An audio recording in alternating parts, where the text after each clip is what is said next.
Like Birmingham, you want? Yeah.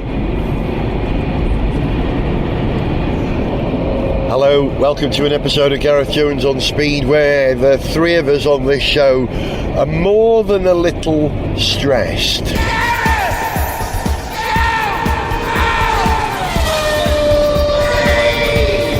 Hello, welcome to Gareth Jones on Speed.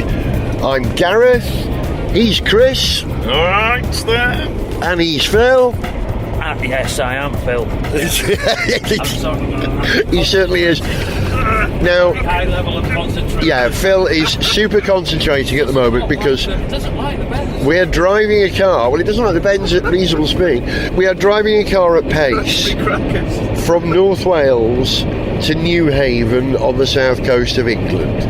Now, we thought we left in plenty of time, but due to a small administrational error where one member of the party, who will remain unnamed for the moment, managed to not pack his passport in his bag, so we had to rush back another 60 miles from where we were on the English border back to Conwy to retrieve the passport, which we now have. So we are very, very, very behind schedule, but making reasonable progress. And Phil, who's never driven the car that we're in before, is doing a very good job. And the car that we're in is an INEOS Grenadier.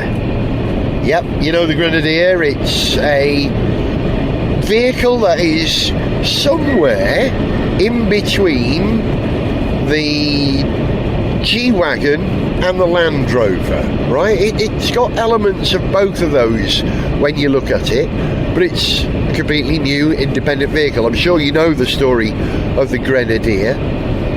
Sir Jim Ratcliffe, who owns INEOS, Britain's biggest chemical company, possibly, I don't know, a few years ago wanted to buy a Land Rover. He couldn't. They'd stopped building the old Defender. So he asked Land Rover if he could buy the tooling and the rights and start building the old Land Rover under a new name. And Land Rover, of course, said no. So Jim Ratcliffe, being a billionaire, said, all right, I'll do it myself. And he did. He got a bunch of engineers together. He bought a factory in Hambach on the French-German border. It's the old Smart factory. And they started building the car there. The car was engineered by many of the same people who'd just engineered the latest G-Wagon, or G-Class as it's called now. So it's got a bit of DNA from the G-Wagon and a bit of DNA from the Land Rover, because it set out to do everything that the Land Rover did.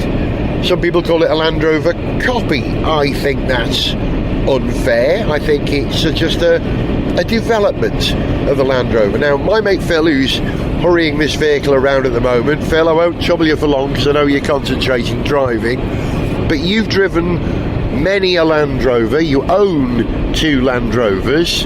What's this like in comparison initially? I'd say on the road it's nicer, although we're probably not getting very many miles to the gallon at the moment. And also probably better off-road than a standard long wheelbase Land Rover, because this comes with locking front and rear axles. I think if the Land Rover's fitted with lockers on the front and the rear, I think the Land Rover would see this off. It's nice, comfy to drive. Suspension, when it's loaded, it's a little bit wallowy in the bends. Really, the suspension is for road comfort, I think. The long wheelbase load carrying Land Rovers normally come with twin coil springs on the back, which really stiffens them up. Other than that, I've got no complaints. It's a nice, comfy driving position, good level of equipment. Certainly got plenty of go in it. It's got a BMW 3.6 diesel engine that produces 250 brake horsepower, I think, isn't it? I would say something like that, yeah. Not sure what the torque is, probably close to 350. I'll have to look that up in the spec. Chris, you comfy in the back? We got a lot of gear. You comfy? The back is brilliant, lots of space, nice seats, good view. Yeah, more space than we had last year in our Isuzu D-Max, but that was because we had 4 of us and loads of kit. This year we've only got 3 and loads of kit, but when I organised this car from the INEOS press fleet, they said, would you like any accessories? Yeah, okay, what have you got? I said, well, you can have an awning. Evenings and mornings, I like awnings. When you're camping, an awning could be useful, so we had that thrown on the side, a full length awning down one side of the vehicle, and we had the roof rack fitted, which, as it turns out, we did not need at all. Now we've got another one in front of us now. It's all right, Phil. He'll move out of the way in due course. Relax. There you go. See, he's heard me. He's out of the way. We are in a hurry. I don't think anyone else is today.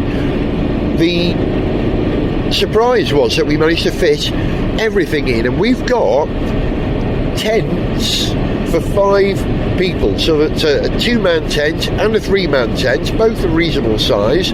We brought a table, we brought cooking food, we brought 3 camping chairs, we've got 3 beds, we've got 3 rucksacks, 3 big rucksacks, 3 medium-sized rucksacks. Yeah. Lots of small, sort of baggy-sized things. Massive box full of cooking stuff, umbrellas, flagpoles. God, kitchen sink. Literally. Lovely toy. Hey, where's that? Fondue set. Cool boxes. 2 cool boxes. Yeah. 2 cool boxes. And we didn't have to put anything. Not one item, including the 4.5 metre by 4.5 metre event shelter, which I was pretty certain was going to go on the roof, but it hasn't. And I'm very impressed at how voluminous this vehicle is. The last 2 vehicles I think I've ever been camping, and we haven't had to put something on the roof, apart from pickups, were the G-Wagon that I had a few years ago, the previous generation, and that Chrysler Voyager that I had, which was incredibly commodious. Big up the MPV, by the way. The MPV's coming back. Remember where you heard it first. But for now, SUV. Now, have we actually got the right vehicle for this journey? Because in many ways, this thing is over-spec'd. This is the right thing if we want to go green laning or mountaineering, isn't it, Phil? Yeah, but it's fine vehicle on the road. I quite like it compared to my sort of 300 TDI Defenders. It's pretty comfy, pretty quiet, loads to go. It is a lot of wind noise from the roof rack that it's got on it, okay. But I think it's just from the roof rack. Let's let them hear this. Listen to this, you can hear it, listen. Sounds like we're in a hurricane, but I think Phil's absolutely right, because we've got this full length roof rack, the entire length of the roof of the vehicle. It pokes right forward and therefore creates a little venturi just in front of the driver's seat. You can hear it being accelerated through there. That's what we're hearing, wind noise from that. The rest of the vehicle is not as noisy as you might expect for something that looks like it was styled by Meccano. But that styled by Meccano thing is quite a good look. Does it look chic, Chris, or is it a bit too much, this vehicle? What do you think of the way it looks? Oh, I like the way it looks. I think it looks brilliant. Yeah, love it. Well, inside and out. Yeah, definitely. Outside, I should say that this one is finished in what they call inky black, and we've got a limited edition version. This is the 1924 Belstaff limited edition. INEOS, apart from starting their own car company, also bought the Belstaff brand a few years ago, and so they've incorporated that Belstaff functionality, if you like, that sort of feeling of Belstaff, I'm in the country, I can do anything. They've brought that to the vehicle by making 1,924 of these limited edition 1924 Belstaff editions, and there's a badge on the vehicle that says 1 of 1924, and I thought, oh, maybe this is the first one, but every single one says this is 1 of 1924. It doesn't mean it's the first. Apart from that, the differences on the interior, there's a Belstaff badge, in the overhead central column. There's some darker panelling to the roof lining than you normally get in a Grenadier. But so far, I think my two favourite things about the Grenadier are, number one, the overhead switches. There's a panel in between the driver and the front passenger on the ceiling with 1, 2, 3, 4, 5, 6, 7, 8, 9, 10, 11, 12, 13, 14, 15 ruddy great big switches, and some of them are like the sort of circuit breaker switches that you might see on an Apollo spacecraft or a naval vessel. Really chunky looking, and I think that's well cool having all that up there. And that design ethic is mirrored in the central panel as well, where the hazard warnings, it's great. The hazard has got big, what do you call that, diagonal checker and two aluminium bars around it so you don't accidentally hit it. It looks like this is not the button you must ever press. I'm not going to press it. I'm tempted, but I'm not going to press it. As far as the rest of the interior of the vehicle goes, it's hard, right? There's a lot of truck grade plastic, I would say that is. Sort of Ford Transit, slightly posher than a Ford Transit. It's not plush like a Range Rover. It's not plush like a Discovery. It's meant to be utilitarian. That was the whole ethic of the Grenadier, that it would be hosable out, exterior and interior. And, well, it's got some nice leather in the doors, and it looks familiar. It doesn't look like a car made by a company who've never built a car before. And I think that's all down to the people that they chose to design and engineer it, and the suppliers. They went to pretty much the same suppliers that you would get if you were Land Rover or BMW or Mercedes. There are no paddles, but you can pump it up and down if you want on the gear selector. The transmission is actually from ZF, so I think that is the same box mated to lots of BMWs with this engine, so it should be well engineered. I've struggled to get my phone to charge from the USB sockets in the central armrest. Is it charging? Oh yeah, I got 12% now.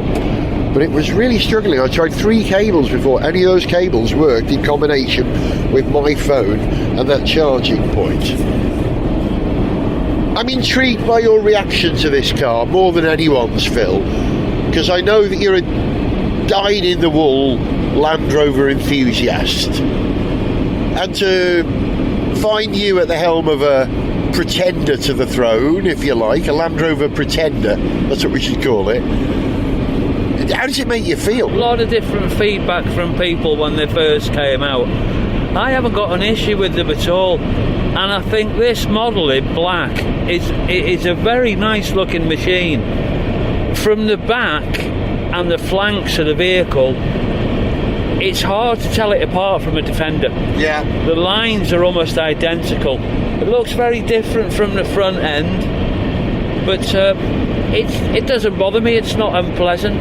The interior space is nigh on identical to a long wheelbase Land Rover. Space in the front, space in the rear passenger compartment, and on this, the load bay.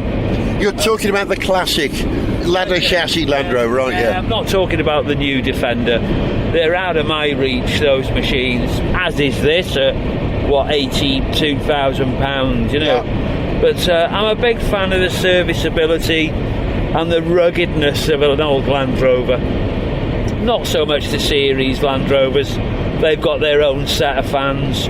But the 200 and the 300 TDIs, I'm a massive fan of them. And this vehicle, it doesn't disappoint me. I'd like to try it off the road, but personally on the road, if you're pushing it, I think the rear suspension needs beefing up a little bit. It's not happy in sweeping bends at speed, really. We're close to 3 tons, aren't we? The vehicle's 2.5 tons with us in it and the kit. Yeah. So that's probably why it's a bit floaty. And we are hurrying around some of these bends. Of course, it's not designed to be a driver's car, a sports car. It's designed to articulate the suspension and not warp the chassis. And so there are compromises on the road that come with that. But Jim Ratcliffe, Sir Jim, is adamant that there is a market big enough for people who want this sort of vehicle, and most of those people at the moment are probably buying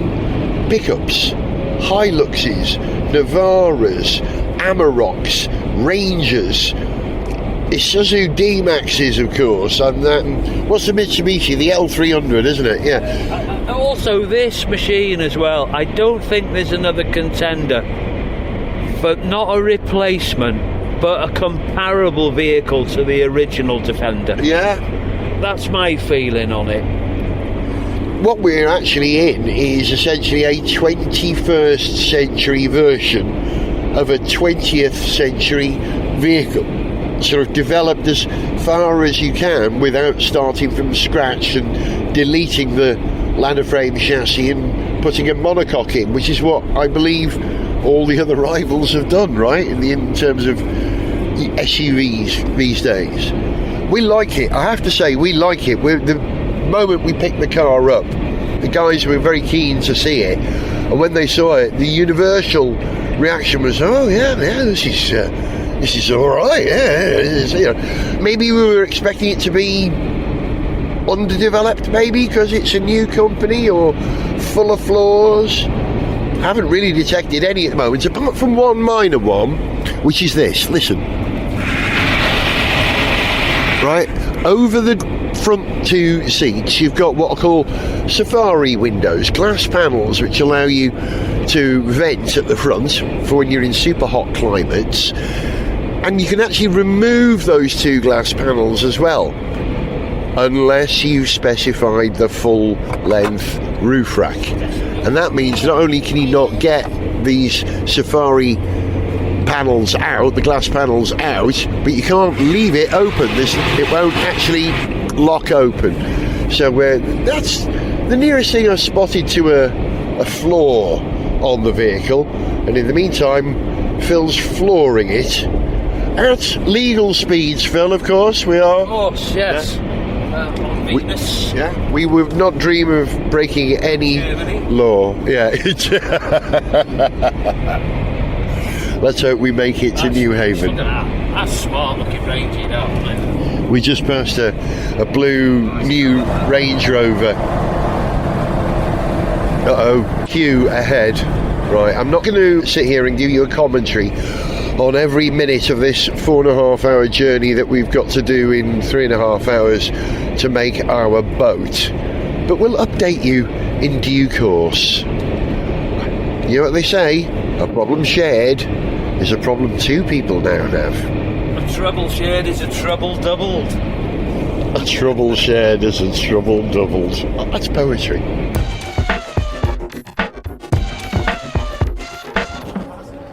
Are you enjoying the quiet? It's a rare quiet moment here at the Team Langoustine campsite at Le Mans. Yes, we made it. We made the ferry. As we arrived, the guy at check-in said, "You're cutting it a bit fine." And there was only one other vehicle behind us which got on the boat. But we made it, and we cruised across France, and now we're at Tetre Rouge. You can probably hear the cars in the distance because Hyperpole has just started. Hang on, I've got to make a request of these guys about dinner. Hang on. Guys, we've got 2 people joining us in about an hour's time. Can we save them a couple of bits of lasagna? Is that possible? Yeah. We're here until 10 o'clock. Perfect. Yeah. Brilliant. Thank you very much indeed. There you go. That's Zog and Stevie's dinner sorted. Current time is 20:49 in Euro time, and we're settled in nicely, aren't we, Phil? Yeah, lovely. All good.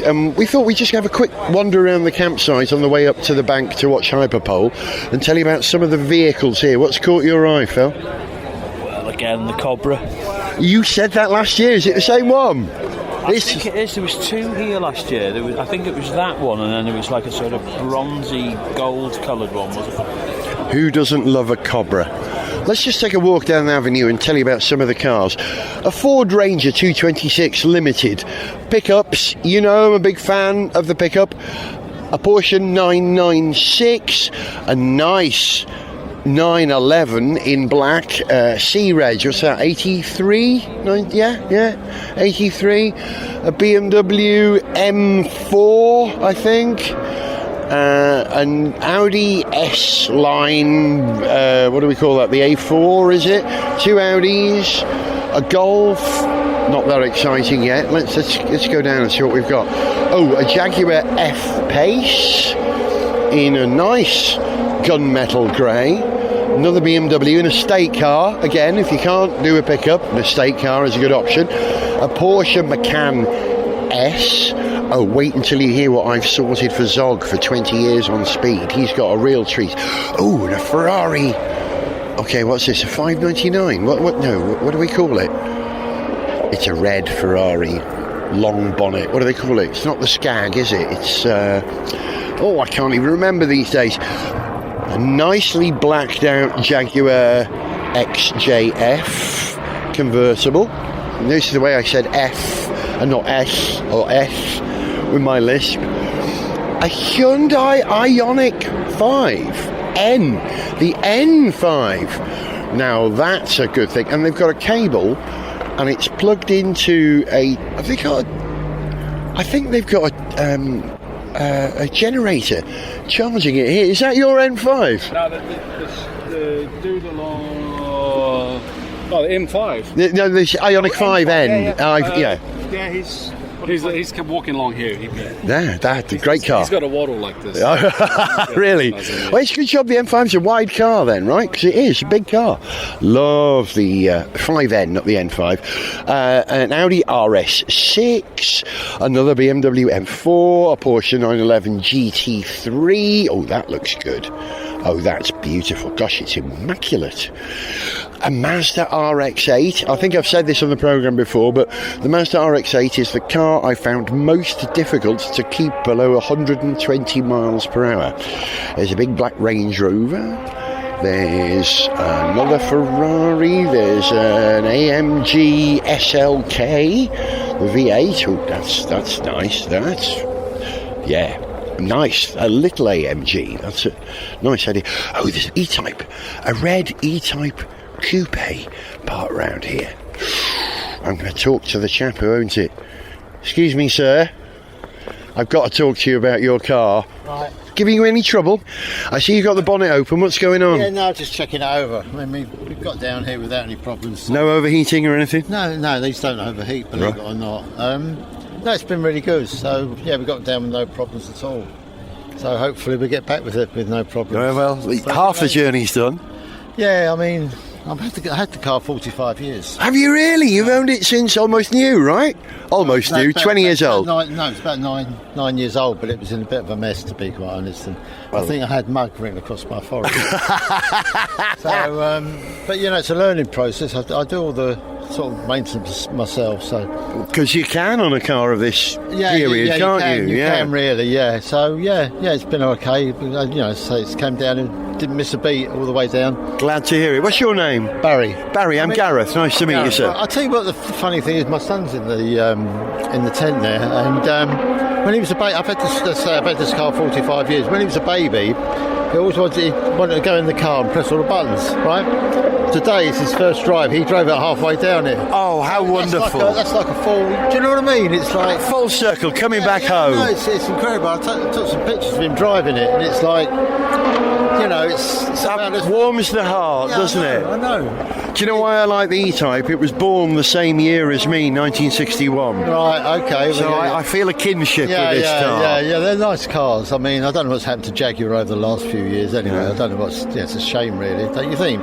Well, people weren't buying them, so they had to address a new audience. Yeah, I know, but if they addressed the right audience, I don't know. Good point, It's like, I mean, when you had like William Lyons in charge of the company, or he knew what he was doing. He had an eye for design and got the right people. to design the cars and everything. And I think it's just like a corporate thing there. I mean, some of their bloody adverts they've had recently, They've embarrassment, isn't it? Well, they sacked the company who made that advert for them. Did you hear that? They have, but I mean, whose fault's that? I mean, that's a good way of getting out of it, isn't it? By the company. I mean, they agreed for them to do it in the first place, so. You know, I think it's really sad. And driving down here, you know, I mean, lots of people are like in Ferraris and all that. When they go past, they put their thumbs up and everything. Yeah. But you know, I didn't see any modern Jaguars driving down here at all. There's loads of Audis and Mercedes and all that look really nice cars, really well designed and all that. And well, that's the answer to the question. You know, why they've rebooted Jaguar, because you didn't see anyone on the way over here. People won't buy them. But what a shame. It is a shame. What do you do about it? Once you've lost the thing, how do you get it back? I don't know. Start from scratch again. I don't know. You know, a new E-Type. That's good. Yeah. But you have to bring William Lyons back from the dead, won't you? And well, they're bringing mammoths back, so anything's possible. Yeah, well, let's go. Anyway, Barry, lovely to meet you, sir. Okay, adore your car. Beautiful. Enjoy. Yeah, right. Thanks. See you later. Bye-bye. Parked next to a Carrera S, a BMW M340D estate. You see, that's a good car for Le Mans, Chris, isn't it? An estate car like that. Do you, sir? Would you drive a BMW? Nah. You drive a Volkswagen, don't you? Yeah. And a Volvo. And a Volvo, yes. A Volvo, yes, a Volvo. Oh, Maserati Ghibli. I love a Ghibli. I love all Maseratis. I do, because they get ignored most of the time because they're... And we walk past it. Yeah. Just walk past it and ignored it, correct. There's a Skoda Superb, which is much better than the Skoda Reasonably Good, which was the previous car. Didn't do terribly well, that. This is your car. This is Chris's car. We're standing in front of a... Well, this is a California beach, isn't it? And he's put these sort of off-road swamp wheel things on. Yeah, so it's a factory California beach.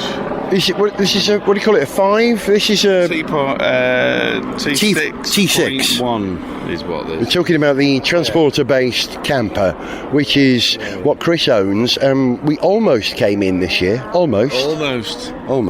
Next time, yeah, definitely. What else have we got? We've got some quality chairs.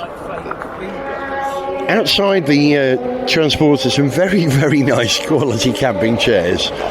Not like the lightweight nonsense I'm carrying. What we got? Renault traffic van.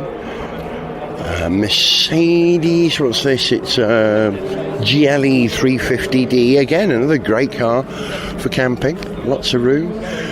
Quite a few motorhomes here this year. Don't remember seeing quite so many motorhomes before. There's a couple of absolute belting cars on the corner or around the corner on the way to where we're camping. There's a Mustang GT, I think it is, from 68, 69 in blue. I mean, Zog's gonna want to take pictures of that when he arrives. There are a pair of TVRs here, and I'm very pleased to see them here because most TVRs don't make it. Oh, it's a Tamora, the other one, a Tuscan and a Tamora. Most TVRs don't make it here. Another Maserati, 2 Maseratis, another 911. You've probably got a good idea of the kind of people who come and... Oh, a Genesis GV60. An electric car. Quite a few electric cars here this year, like that Hyundai 5N. I like Genesis, and of course Genesis will be running in the hypercar class next year. So maybe we can come in a Genesis next year. That would be a good idea. You know, I'm a big fan of the work of the mighty Hyundai Kia Corporation. But enough of the campsite. Shall we go up to the little hillock just at the entrance to Tetre Rouge, and we can go and listen to some cars racing for Hyperpole. Come on, let's go. Gareth Jones on speed! Very proudly he did the job yesterday, and then meanwhile they managed to get it together today. Here's a bit of Atmos for you. The commentary on the tannoy system, because I think we can call it that. At the approach to Tetre Rouge, the murmur of the crowd around me, many of them French, but lots of Brits as well, because the Team Langoustine campsite is seconds, not even minutes, seconds away from this position. So there's a lot of Brits here, and we're waiting for Hyperpole. Here comes Chris now. And the shock news at this point is that Toyota didn't make it through to the top round of Hyperpole. Wow. Now, Toyota, I thought, were going to be out for revenge this year, because Ferrari have won it 2 years in a row, and Toyota, one of the few teams who can take the challenge to the Maranello concern. Also interesting reading in the news today that the guy who runs the Ferrari AF Corse Le Mans programme is being considered as a possible replacement for Fred Vasseur at Ferrari, which kind of makes sense, but it's a very different game, isn't it? WEC to F1. You know, I'm not saying that Ferrari in WEC and Le Mans don't have the kind of level of competition that the Ferrari in Formula 1 do, but they've certainly come into the sport flying and have made everyone else play catch up. How much of that is down to the balance of performance and absolute performance of the car? Who knows? But we'll find out over this wonderful weekend of motorsport. Now all we need is for a car. Love the sound of the commentary at the trackside. But I'm just going to sit here quietly and wait for the first car. It's coming.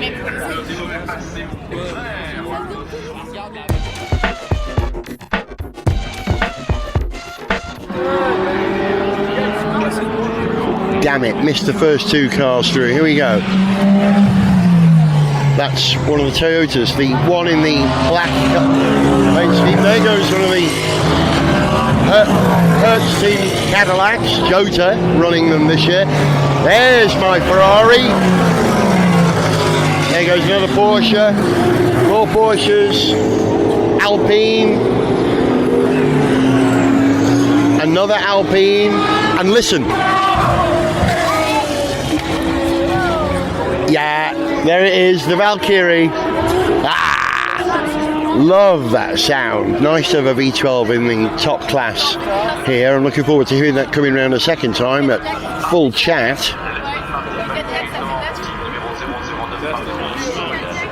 Say again, Chris. Yeah, that was it. Just went by. The one that screams. Chris asking if the Aston's out. It sounds lovely, doesn't it? Yeah. Sound better than the Cadillac, Phil? No, I think the Cadillacs sound the best. It does. It does rattle the fillings in your teeth.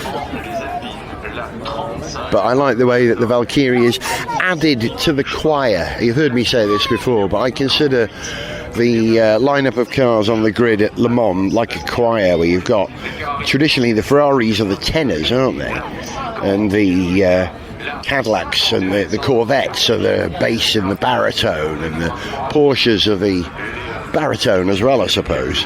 But to have a soprano in the choir now that sings like that, lovely, lovely. Right, I'm looking at the screen. I can see them on the Mulsanne, not the Mulsanne, the other straight. My brain has faded. It's been a very long day. Managed to get 4 hours sleep last night on the ferry, on a seat on the way here. So I'm a little spaced out at the moment, and also enjoying a can of beer. Oh, that was nice, just had a mouthful of beer. And by the way, if you're thinking of coming to Le Mans and you want to really enjoy it and find the trip all very easy, come to the Team Langoustine camping site, because they are really good. It's a great position, it's easy to find, the food is good. Speaking as a vegetable Presbyterian, the food is very, very good, and the vibe is good as well. It feels like being in a club, a very nice club. I'm filling, can you tell? Because the lap here is what, 3 minutes 26 or something like that. And as I haven't edited this section of the programme whatsoever, you'll be able to back time the sound that those last cars went past me and before they come round again. Although that 3:26 time is from the start finish straight, and we are about 1.5 miles away from that, so it could be different. Here we go, listen, stereo time.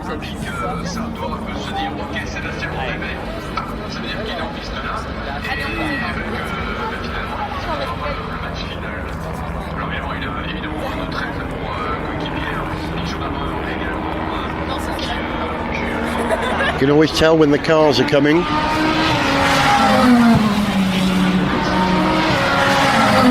BMW, that second one. Grumpy Toyota. Sounds very throaty, doesn't it?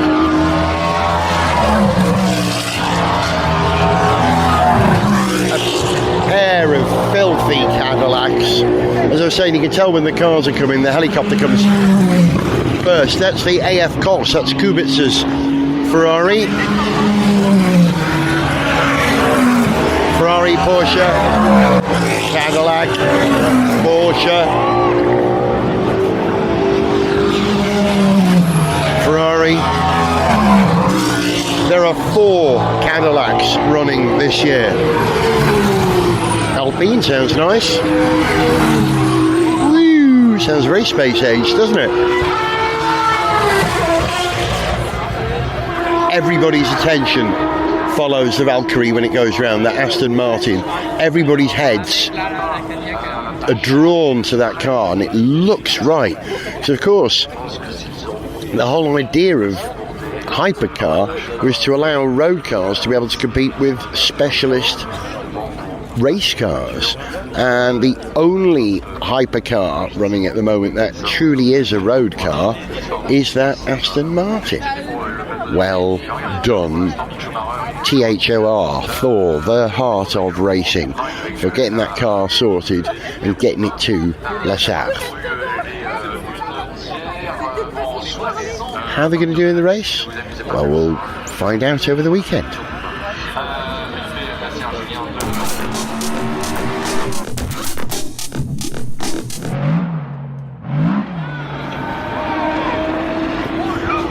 I'm slightly confused because this is the first bit of track action we've seen, because we arrived a couple of hours ago, 4 hours ago, and it took a while to set up the tent and eat and all that.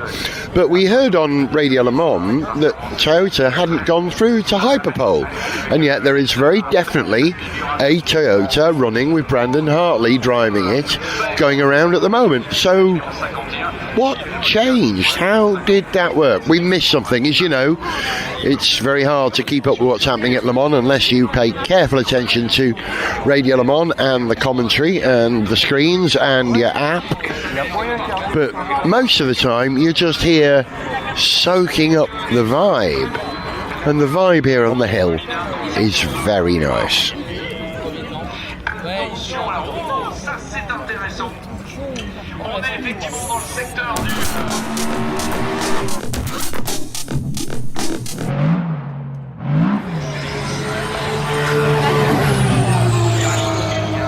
The interesting thing about Le Mans this year, one of the many interesting things about Le Mans this year, is that Hyperpole is kind of following the Formula One approach to qualification, where, you know, the top 6 or the top 12 go through to the next round. And what that has done is limited the number of cars on the circuit at the same time. So when you get people going for absolute pole at this race this year, there are only 10 cars on the circuit. So they don't have to manage traffic or anything like that. They can go for the perfect lap. And there's a bit of jockeying for position going on, because we just watched a Cadillac fly past a Porsche under braking on the entry into Tetre Rouge. So they're all looking for the open circuit, which you can get on a circuit that is what is it, 13.6 kilometres long, or is it 16.4 kilometres long? I can't remember. You'd think I'd know this stuff. I've been coming here for 23 years. But you forget, right? You forget. Only one Ferrari has gone through to the final round of Hyperpole. I say Hyperpole, we should say Hyperpole, because that's how the French say it. But only one Ferrari's gone through, which doesn't bode well for me, because Ferrari are my team this year, as they were last year. Although I have to admit, I'm going to keep an eye on the Aston Martin Valkyries as well, because they sound so nice and I want them here. I don't think they're going to do well, but that doesn't mean they don't need support. In fact, quite the opposite. It's the teams that are struggling that you need to support the most, right? That's how it works. That's why I love the Rodius. It's such a horrible car, nobody loves it. So it needs your love, right? It's like being a bit disfigured or something, isn't it? You need to love those people more, right? Sorry if that was a bit disableist. I didn't mean it to sound like that.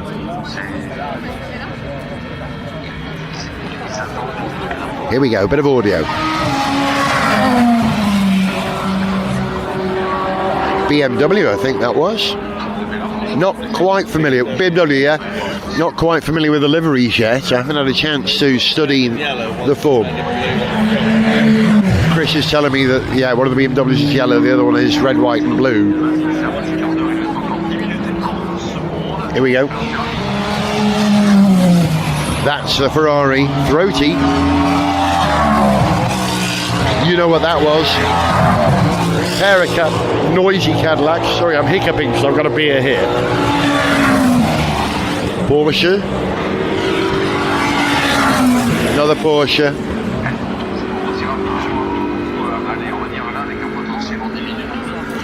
They're not even on the brakes at this point, and we are less than 100 metres from Tetre Rouge.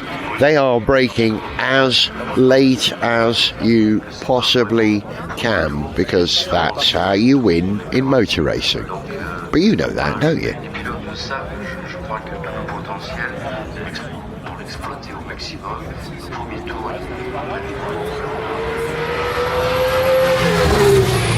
That's an Alpine. I wish Mick Schumacher very well at Alpine. He's a good lad. He perhaps not quite as quick as his dad was, is anyone, but he's turned out to be a very quick sports car driver.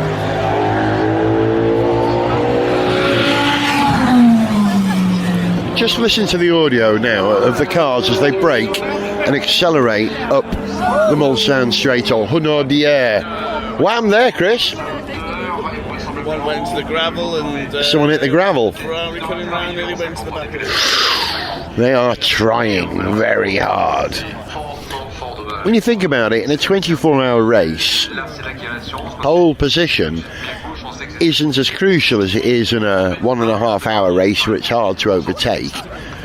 But they are basically racing for status here, for the bragging rights of being able to say, yeah, we got pole at Le Mans. And that's the only reason they're doing it, because the difference between starting on pole and starting 12th at Le Mans is kind of academic on a race that runs for 24 flipping hours.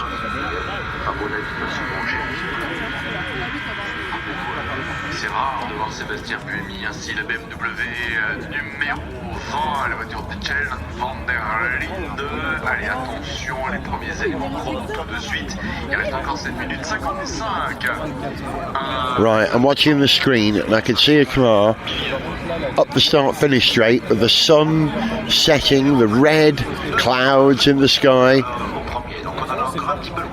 We should hear a car come under the Dunlop Bridge, through the S's, and in the approach to Tetre Rouge any second. Here we go.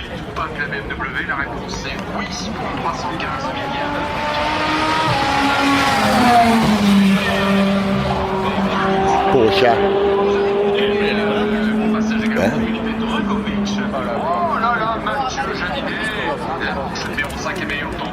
3 secondes 475 millième devant Nick Dendy avec la voiture sœur, la numéro 43 23 983. Alex Céline apparaît donc au classement avec la Cadillac F-Sting, la numéro 1 devant 324 098. Antonio est à la 4e place.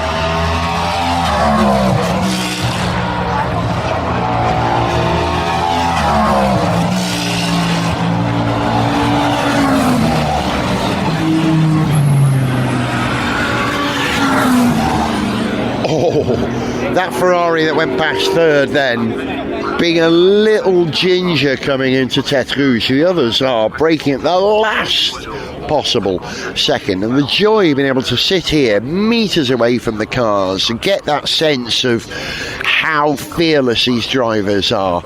You don't get it until you're here. So take my advice, come here next year.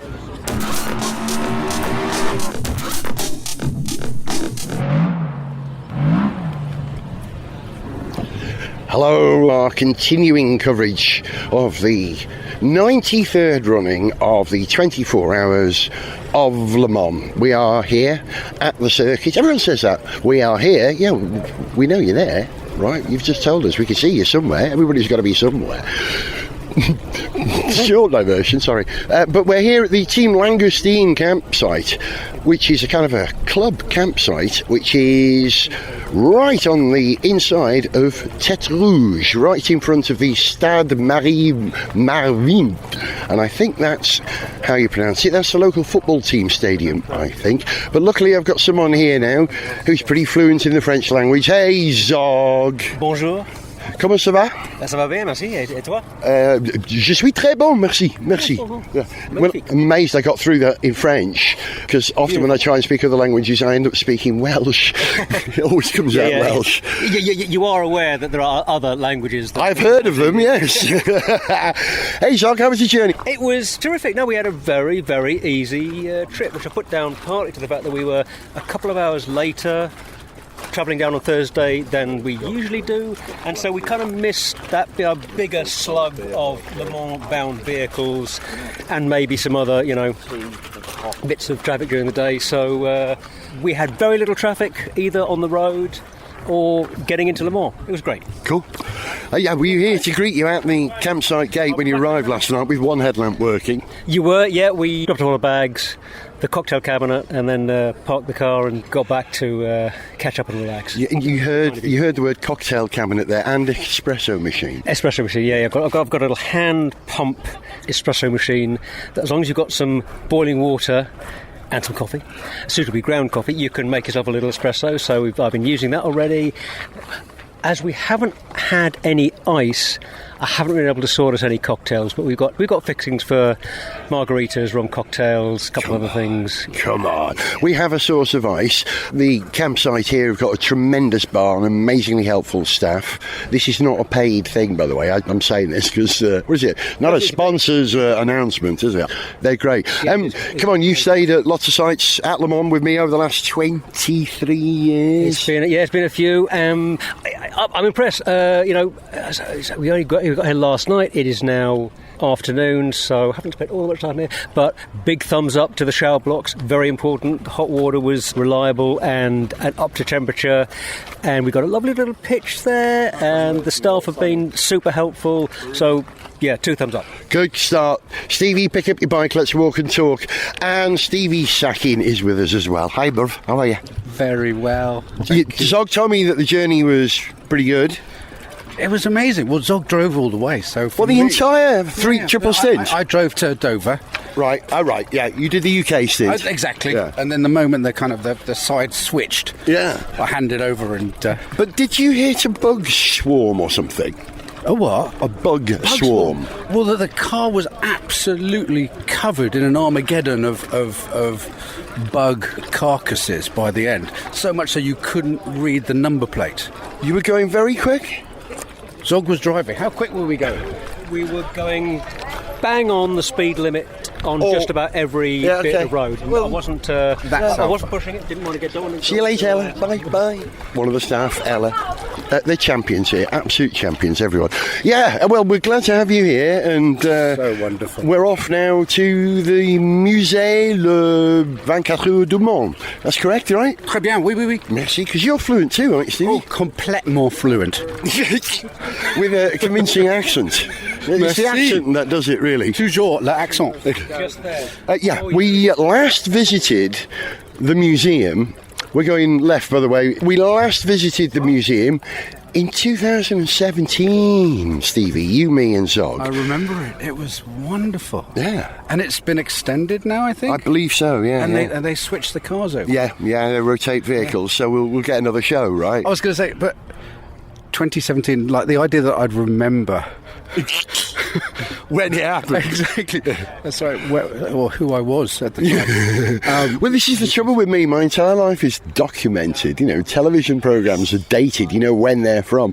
My podcast is dated. I remember when these events happened because I always podcast at Le Mans. Of course. It's like I have a living diary. This bloody program. No, but actually, I remember it too. But because of the recording, because of the podcast, the photographs and the sort of banter and stuff, I remember it so well. 2017. I can't believe it's so long ago. Well, you know, when you think back to our last visit there, what immediately comes to mind? Is any one particular car or one display or? Oh, blimey! There was a display of old photographs. I can't remember. As you walk in, there used to be a History of Le Mans kind of exhibit with some beautiful posters and pictures of drivers from the dawn of the race, which was 1923. Yes. God, of course it was. Yes. Right. Chris and Phil are just talking to the excellent staff, and when they're ready, boys. Excuse me, I'm going to have to whistle. Come on, you guys, let's go. We got to go. Craig, Hero. Hang on, this is Craig, who's one of the hard-working people at the site. Craig, how's it going? We're giving you trouble? No, not at all. You're brilliant. Absolutely brilliant. No, we're not. We're mischief. No, you're not. Everyone happy? You guys not overworked? No, not at all. How long's your day shift? So before it goes on to shift, we are pretty much where we're needed. And then when we're on shift, and it's my shift morning, which is 8 until 4. Do you get any time to chill with people? We had 10 minutes with you last night. That was great. Yeah, we get a little bit. We obviously get everybody in, and then it calms down a little bit, make sure all the customers are happy and having a good time. And then we go out and can see a little bit as well. Customers are happy. I've got to go. The boys are gone. See you later, brother. See you in a little bit. Ta-ra. Incredible energy levels from the young staff here. I say that because I'm 63, so everybody's younger than me. But really impressive energy levels. They work so hard, they do it with glee. It's a good vibe, good vibe. Right, where are we? We've just left the campsite at, well, just behind Virage Tetre Rouge, you know, the viewing point at Tetre Rouge, the bank, as you know. And I now entering one of the pedestrian tunnels that go underneath Tetre Rouge. Now, there's no running today because it's Friday. I had to think about that. The big race is tomorrow. And quite frankly, because I was up till 3:30 catching up with Zoggy and Stevie and Chris and Phil as well, I'm pretty whacked. So a nice quiet day at the circuit just to orient is very welcome. So if you're planning a trip to Le Mans, seriously, it's massive. Don't expect to be able to do everything all the time. Build yourself a little bit of spare time. How about that? Well, right, I'm out of the tunnel. It was lovely sitting on the bank last night watching the Hyperpole. It was just divine. Cool breeze. Left turn everybody. Left turn. And now we're heading up to one of the semi-permanent stands that they have here. Covered grandstand overlooking the S's. We watched the race from there before now, Zog, haven't we? That one, or is it the next one? That one, yeah, we've been in that stand on one occasion, and on the banking near there as well. That's a good place to watch. You see the cars coming under the Dunlop Bridge, and then making that left and right now, so that's a really good place to watch. Yeah, we like it there. We tend to spend a good couple of hours at least at some point during the race just soaking up the cars, weaving their way through the S's before they head down to the famous Tetre Rouge, one of our favourite places. Right then, I'm not going to make you do this entire journey with me as we walk past everything. Generators. What's that? À ce prix-là, je déménage tous les jours. Something every day, right? We help you every day? At this price, yes, at this price... yeah, I'm not quite sure, honestly, what this price, how can you not do it every day? Like, yeah, this is this price. We've got, it'll work for you every day, or it'll right. Yeah, that's written on the side of a written on the side of a Sixt renter van here, and it caught my eye. Hey, there's a massive crane. That must be a 90-foot crane, 100-foot crane, Phil, which is right next to our campsite where they're building a hotel. So I don't know how that will affect the number of spaces available at the Team Langoustine campsite in future, but I know that Mark Adams will be arguing very strongly to make sure he gets a huge volume of space there, because he can attract an awful lot of people to this race by delivering a good service. Mark Adams, the guy who runs Team Langoustine. Sorry, Phil, how high is that crane? 30 metres. Oh, yeah, 100 foot. There you go. Whopping. And it looks lovely. It's all red, white and blue, being French. Or Russian, or British. But in this case, French. And it's lit at night, and it's really quite sweet. At the campsite, you look up and there's this other thing to draw your attention away from the constant overstimulation of being at Le Mans. Everything you look at, you want to spend 10 minutes thinking about that. Hey, I'm going to catch my breath because I've got to pull the group together, and before we lose each other. There's a Gulf jet, I think there is, Gulfstream, takes off from Le Mans Airport, which is parallel, or adjacent I should say, to the start-finish straight at the Circuit de la Sarthe. And one other thing that you can't see, I'll describe. It's not every day you see a Goodyear blimp quietly droning. Closed? We got to go this way then. Yeah. Well, the path we thought we were going to take is closed. As you know, I got a little bit lost last year because they've changed the layout a little bit, and this place is vast. As we approach the S's, I'm going to talk for a minute or two because the stuff I've got to describe I'm seeing right now. It's like a natural amphitheatre in front of me. The S's flowing right and left and right, crossing from right to left. And you can see every moment of the circuit for what must be half a kilometre, 500 metres or something. And it's a great place to watch the race, and if you want to get to know the circuit, today is your opportunity to walk the track, or cycle the track, or electric scooter the track, or run the track. Now Stevie's got his bike with him, and depending on how hot it is when we come out of the museum, Stevie's going to go and cycle the circuit. That's bold. I only say that. I mean, it's 13.6 kilometres. So yeah, there are people doing that right now. Lots of people walking over the Dunlop Bridge. It's almost like the post-apocalyptic thing, isn't it, where the zombies have invaded the circuit and appearing from over the Dunlop Bridge, slowly advancing towards you, shuffling, and that's what they do, isn't it, zombies? Not anymore. Well, it depends whether you're talking your traditional zombie or your 28 days later zombie, which or changed everything. What was the other one with the fast Walking zombies? Oh, The Last of Us zombies. Possibly. There was a film. There was another film with fast zombies, which would have been before Last of Us, a little TV program. Hey, anyway, they can look it up, right? But I know what you mean. Zombies, but your traditional zombie is slow and lumbering. These are motorsport zombies coming towards us. It's The Walking Dead film coming over the horizon at us. Here they come. This is the grandstand we were in. It wasn't that one, it was this one.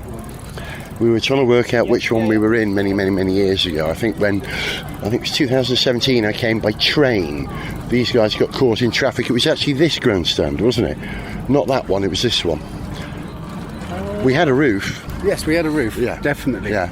And you took less time to get from Paris than we took from the campsite. Yeah, correct. I arrived here an hour on my seat. Yeah. 2 hours before you. An hour before you got. After the race had started, you got. Oh, yeah, the race was just reaching a climax, I think. So if you're thinking of coming to Le Mans, plan, build in extra time. Second time I've said that in this programme.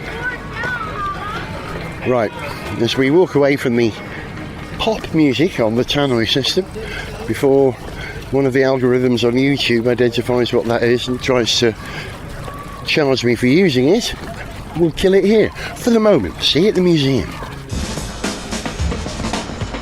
Gareth Jones on speed.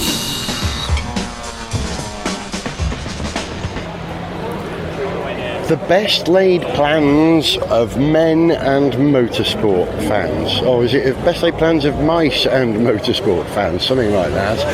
Sometimes go wrong.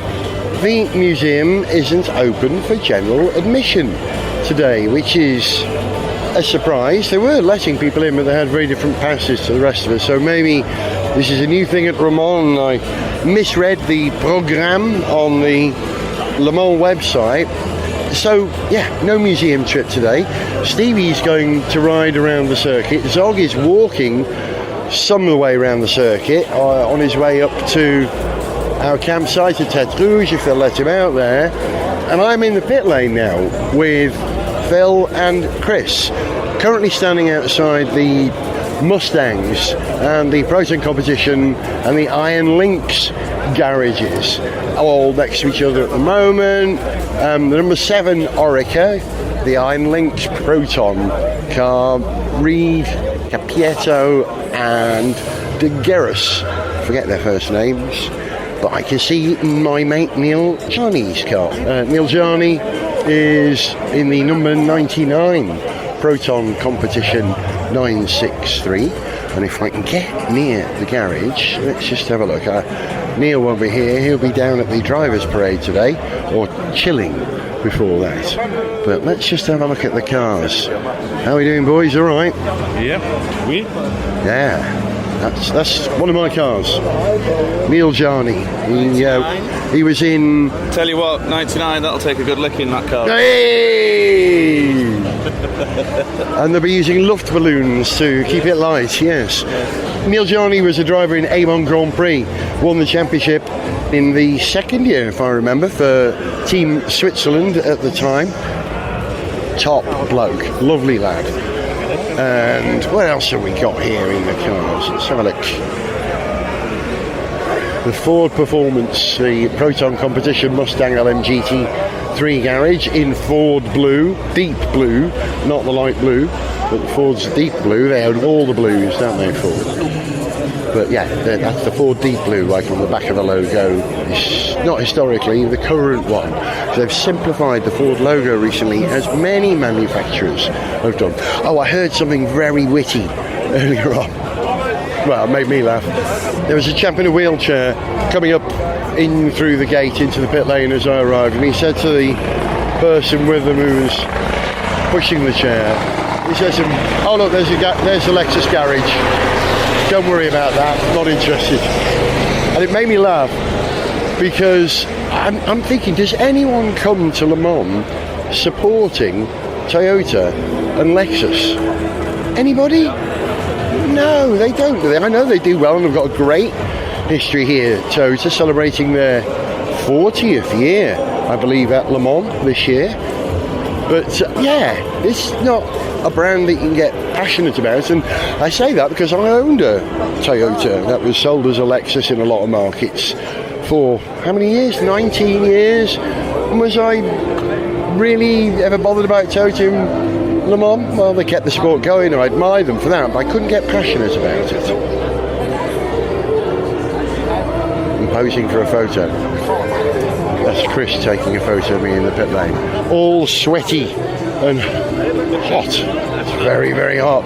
The wind is blowing down the start-finish straight. We were just staking out our position because this year we don't have grandstand tickets.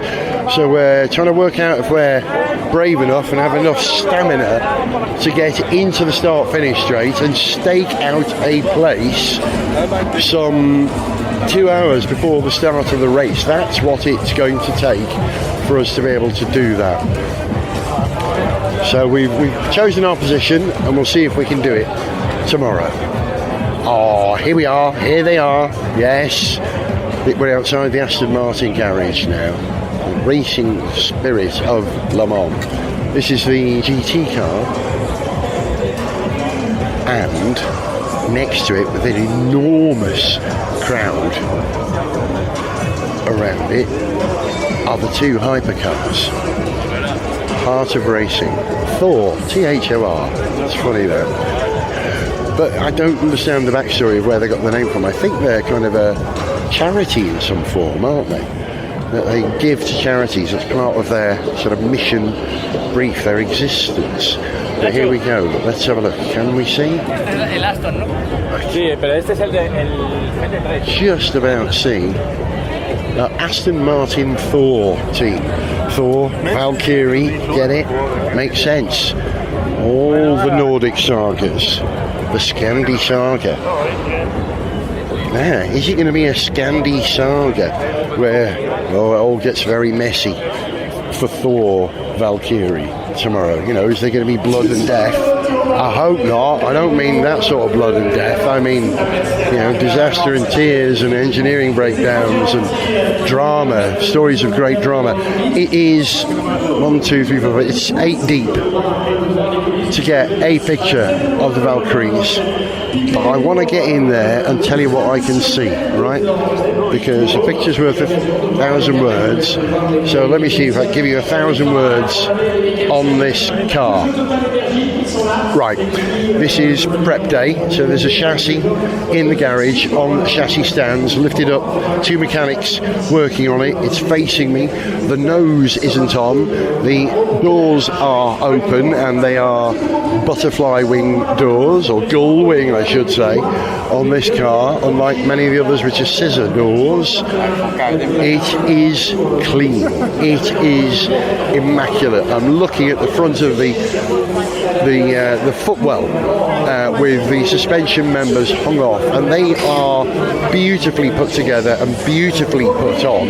It looks like a piece of quality kit. It's in green, what we might describe as British racing green, with the yellow highlights and the yellow wing mirrors on the 007 car. And this is the car that I'm backing. I don't think it'll win, but I'm going to watch it ever so carefully. And below my feet right now, I'm trying not to kick it accidentally, is half side pod. Yeah, side pod of the 007 car. I'm going to kiss it with my fingers and wish it luck. Good luck. Gosh, that's light and carbon fibre. And the rest of the bodywork is sitting right in front of me. I could touch it, but I'm not going to. There's the fin and the rear wing for 2 cars, 007 and 009, in front of me. Just wicked. They look like they belong on a stealth fighter. There's an awful lot of exposed black carbon fibre with green on the end plates. That's the V8 running of the number 27 LM GT3 car, putting it through a heat cycle by the sound of things in the background. Or is that the number 28? I can't tell because I'm wearing headphones exactly which of the 2 cars. You can take the headphones off. Yeah, it's the nearer car, the 27 car, because you don't get proper stereo audio when you're wearing headphones. You get a version of that.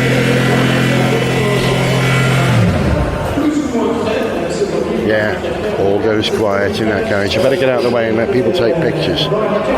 Lovely. But we wish them well, right? fighting me way out now. What else do I want to see? I found Phil. Stay with me. This is in real time, this is. No editing whatsoever. Just continuously droning about cars at the moment with a bit of French Atmos in the background, which I hope isn't too distracting for your thought process, but it adds to the atmosphere, that reverberation that you get down the grandstands. There's another couple of LMP2 car garages, the Algarve Pro Racing garages in the Pro-Am class, one of the cars is, and the Peugeots. Now, I wasn't going to support the Peugeots until I realised I had a connection with one of the drivers in one of the two cars. I can't remember who it is now. Was it Luc Duval? Or was it... oh, gosh. I've forgotten. I forget a lot of things these days. Is it early onset of Alzheimer's? I don't know, or is it just the heat?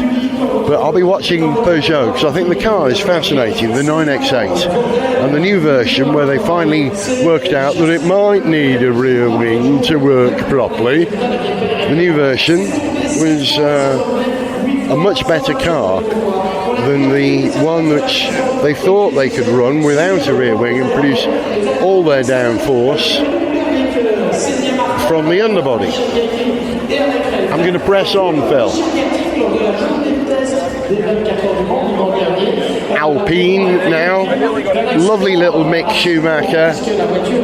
Good on him. I hope he wins at Le Mans. That'd be nice, wouldn't it? That'd be nice for him to be able to achieve something in his own right. Although his dad, I know he raced in a Sauber. Was it the C9 when he was part of the Silver Arrows team long before he came into Formula One? He raced at Le Mans very, very successfully and was noticed. Well, he was part of the Mercedes Silver Arrows program. They were investing in him, weren't they? So you don't do that unless you think they've got a chance. Right, the TDS Racing, these are all the LMP2 cars at the moment. And vehicle coming through. Look at this. Sorry, I say look at this. They're pushing one of the Porsches. Which one is this? Number 53? Is that? Yeah, the number 5 Penske Porsche. Just been pushed back into the garage. Almost ran over me toes. Don't you love Le Mans? It's one of the things I say about it. That Le Mans is inclusive, not exclusive. It's like, yeah, come, be with us, enjoy. It's not, you're not allowed in here. It's quite the opposite. They want the fan engagement. They always have. They talk about fan engagement, don't they? As a kind of a modern thing, but I think the ACO have been specialising in that for a very, very long time. They're from the future, as many French things are. The TGV, Concorde, right? You know what I'm talking about. The RLM Motorsport team. We were invited at one point with the podcast to join RLM Motorsport and help them run a car at Le Mans. We never did it, but we should have. Maybe it's not too late. I say help run a car, wash the tyres and be in the garage and move things around, earn your kudos. But we didn't do it. Right. United Autosports now. Zach Brown's team. I wish them well.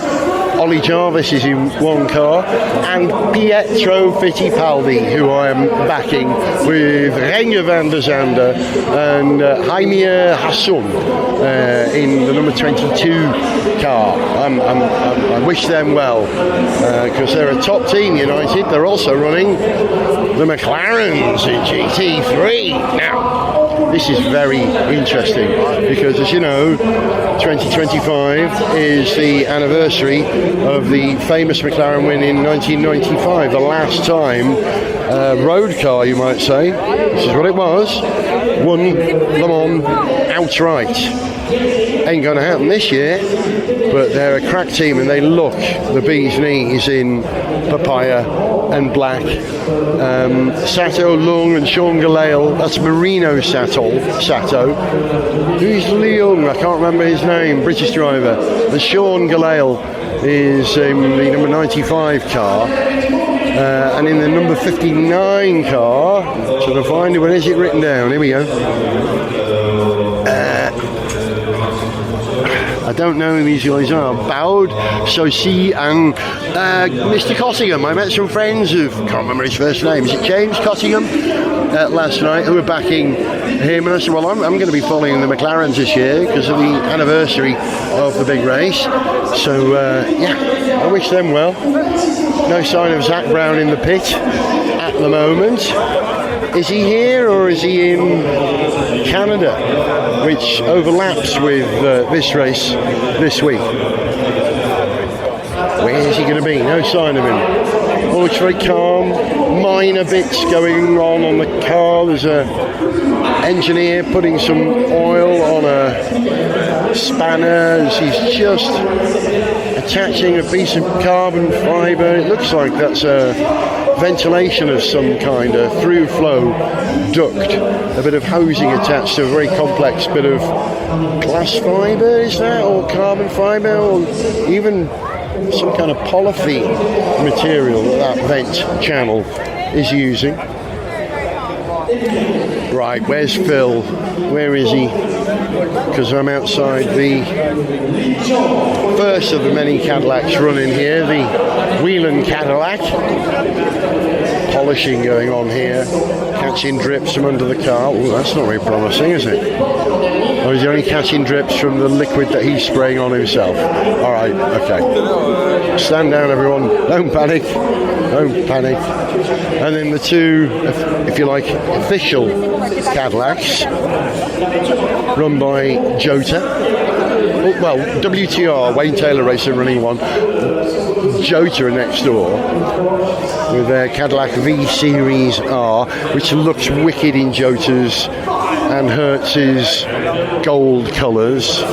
You know, that stands out. And of course, these are the cars that got the first two positions, didn't they?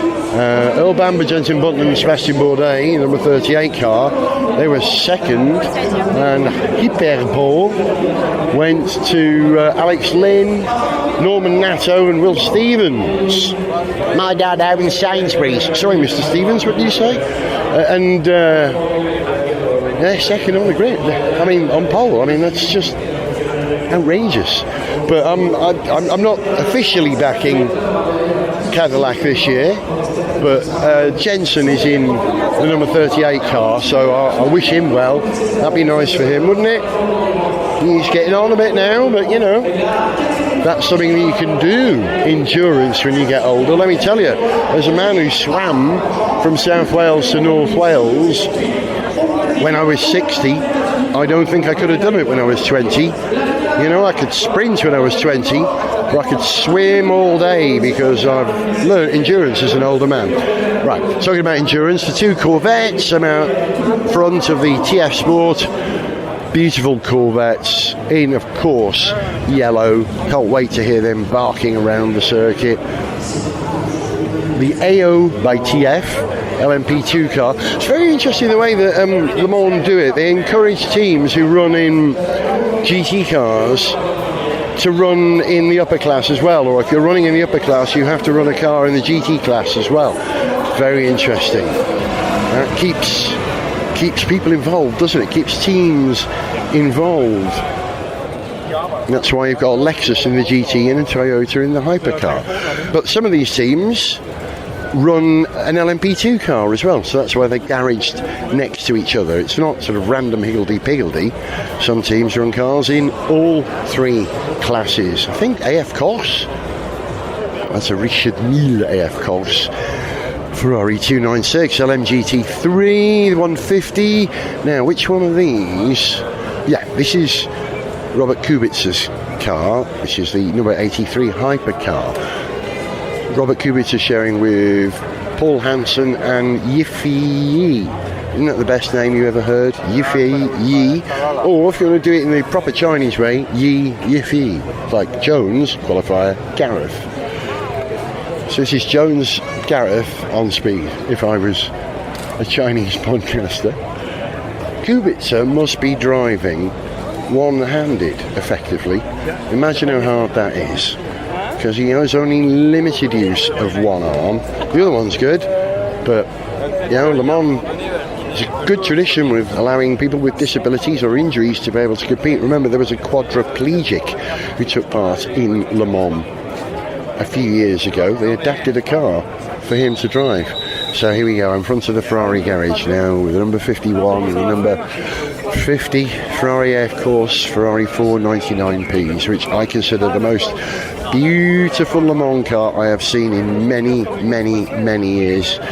This and the Valkyrie, this is what they should look like, right? You know, the contrast of the red and the green looks good. So Antonio Fuoco, Michel Molina, and Nielsen, the Danish driver, is in the number 51 car. And that's not my car. My car is the number 50 with Gergidi Gallardo and what's his name in it? Oh, I've got the third name of the driver. Antonio Fuoco, isn't it? Yeah. Phew. Who won it the first year that Ferrari came back, and that made me immeasurably happy. Yeah, it was in their anniversary year too. That was a great piece of history, a great moment. Up now from the main garages to the top row of garages where more GT3 cars, the Ziggo Sports Tempesta. I hope Zog is going to back them, because often when I'm writing to Zog, autocorrect puts Zig in, so I occasionally refer to him as Zig. So Ziggo Sports. Lots of friendly French voices around. Smiles. Everybody's wearing a hat because it is blazing hot here. It's going to be a hot, hard race. Now, Iron Lynx, right? They've got 3 Mercedes AMG LMG T3 cars, and one of them, which one is it? Berry, Holderness, Martin, Gilbert, Rueda, Hanifin, Stoltz, Grove, and the other Grove. Oh, who are they? I don't know who they are. I should know. They've got the same flag. Is that a New Zealand flag? Hard to tell. It's very, very small. But that's cool. Do you remember the last time that happened? I think the last time that happened was when Nigel Mansell brought his 2 sons. Were they called, is it Greg and Leo? And they put a team together. Was it Beach Dean? I'm trying to remember.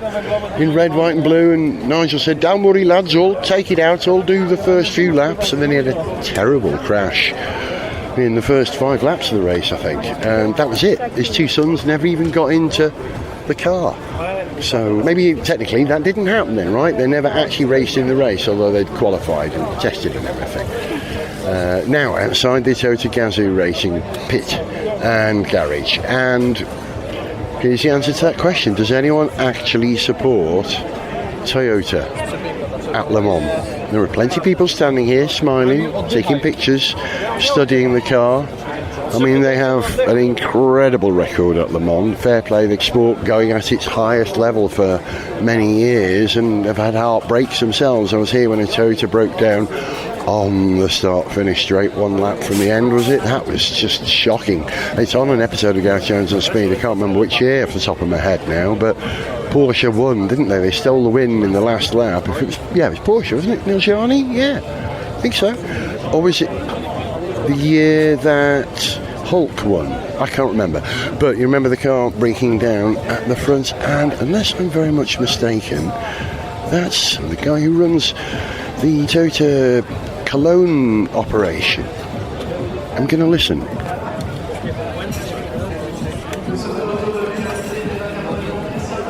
If it is, we met him before. I was a guest of Toyota at the British Grand Prix briefly a very, very long time ago. Very gratefully received when Timo Glock and was it Jarno Trulli, was it? The driving for them, was it Jarno? And I remember sitting down and having dinner with him behind the garages, and he was telling me how he'd been to watch Daytona, the start of the NASCAR Daytona events, and how thrilling he found NASCAR in America, and realised that Formula One had a lot to catch up on. He was right, he had a point. Kessel Racing, one for the Star Wars fans. You need to find, Constitution class racing for me to follow them. I come from the Star Trek side of the garage, you might say. The Bend Team WRT, the Bend Team. That doesn't translate well from German, does it? The Bend Team WRT. And a BMW M4 LMGT3, you know that car. Now, you know my view on that. I'm not sure it should be allowed to race at Le Mans. It's got too many seats, the coupe. Yeah, the car that it's based on. I think you can allow a 2+2, but not a 4-seater. That's not allowed, right, in my view. Not that I make the rules. Then here we are, the BMW Team WRT BMW M Hybrid V8, their car based on the LMDH rules, the Daytona rules, so it's buy a bit, make it yours. Good luck to them. And then finally, the other BMW Team WRT car, number 15 and number 20. Right then, I've familiarised myself briefly with the colours of the car and got an idea of who's going to be doing what at the race. But you'll know how that played out, because by the time you've listened to this, you'll know the results of the race. It's all in the anticipation. It's a beautiful thing. The build-up is as good as the race, and the race is flipping marvellous. And that's it for this episode of Gareth Jones on Speed, but we've got lots more to do.